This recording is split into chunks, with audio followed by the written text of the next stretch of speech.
Hey guys, I'm here to talk to you right now about one variable compound inequalities. And that's when we take two inequalities and we sort of put them together. There are two different types of statements. There's the and statement and the or statement. If you have an and statement, what you were going to have in your graph is you're going to have 2 points with a line that goes in between them.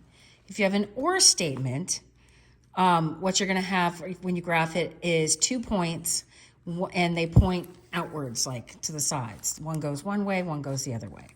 An and statement is known as a conjunction. An or statement is known as a disjunction. And this right here is an and statement. This is a conjunction. Now, you can write it two ways. You can write it like this as one full equation, or not equation, inequality, sorry. Or you could see it written like this with the word and like that. Both of them work.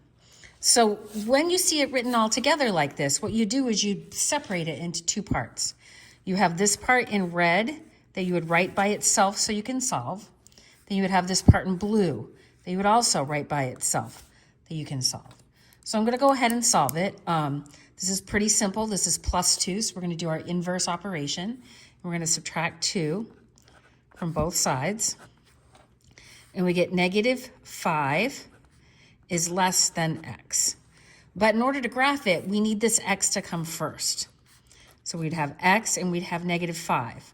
Since I reversed the direction of these two terms, what's going to happen is I'm going to take this and I'm going to flip it.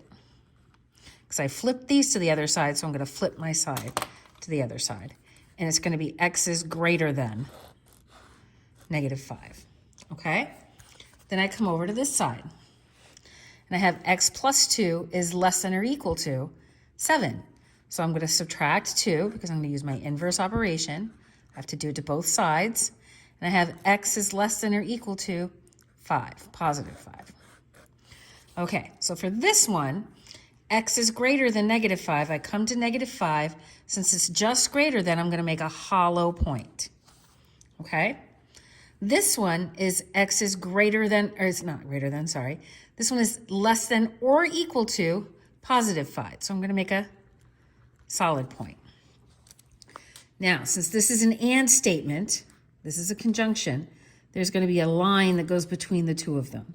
Because these point upward and these point downward. So we make a line between the two that overlaps both. Okay, so that's a compound inequality.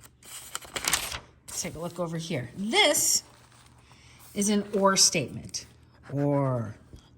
And we do the same thing. We solve them separately. So I'm going to go -6, -6. And I have p is less than -2. Now I have over here -5p is less than or equal to -30. I'm going to divide both sides by -5.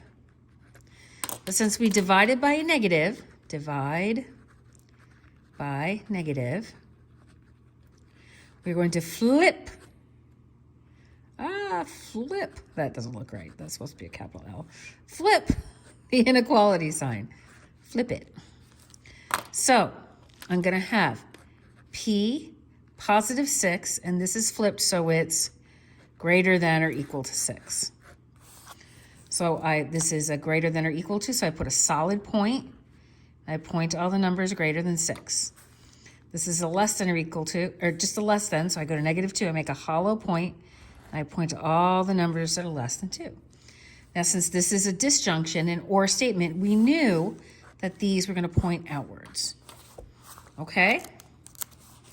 Not so bad. And let's see. Do I have any more that I need to show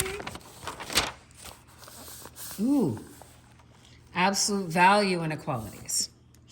When you see an absolute value, well, you know what? I think I'm going to cut this off and make another video. I'm already at 4 minutes. So I'll see you in a minute. Bye.